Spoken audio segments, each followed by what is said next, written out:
নিখিল বড়ো ছাত্ৰ সন্থাৰ 57তম অধিৱেশনৰ আজি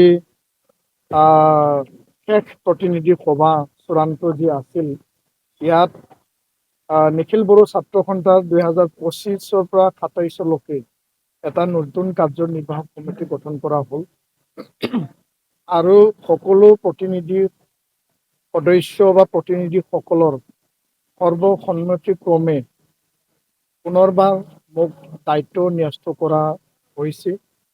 মই বহুতো তেওঁলোকক বিনম্ৰতাৰে আহ্বান জনাইছিলোঁ, ৰিকুৱেষ্ট কৰিছিলোঁ আৰু মই কৈছিলোঁ যে সময়ৰ কাম সময়ত কৰিব লাগে আৰু নতুন নেতৃত্ব, নতুন প্ৰজন্মক দায়িত্ব দিব লাগে। তৎসত্ত্বেও প্ৰতিনিধি সভাই চূড়ান্ত সিদ্ধান্ত, চূড়ান্ত ৰায় নিখিল বড়ো ছাত্ৰ সন্থাৰ সভাপতি ৰূপে মোক দায়িত্ব অৰ্পণ কৰিছে। সাধাৰণ সম্পাদক ৰূপে ফণীন্দ্ৰ বসুমতাৰীক দায়িত্ব অৰ্পণ কৰিছে। উপসভাপতি আমাৰ খৰমদা ৱাৰী, আমাৰ উমেশ দৈমাৰী, সহকাৰী সাধাৰণ সম্পাদক দীনেশ ব্ৰহ্ম, স্পীকাৰ অবিন নাৰ্জাৰী আৰু আমাৰ 27জনীয়া টীম।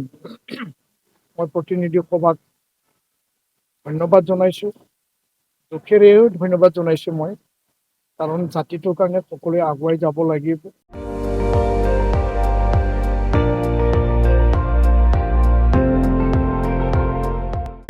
আপুনি চাই আছে ND24, সৰ্বশ্ৰেষ্ঠ নহয়, সৰ্বোত্তমৰ দৌৰ।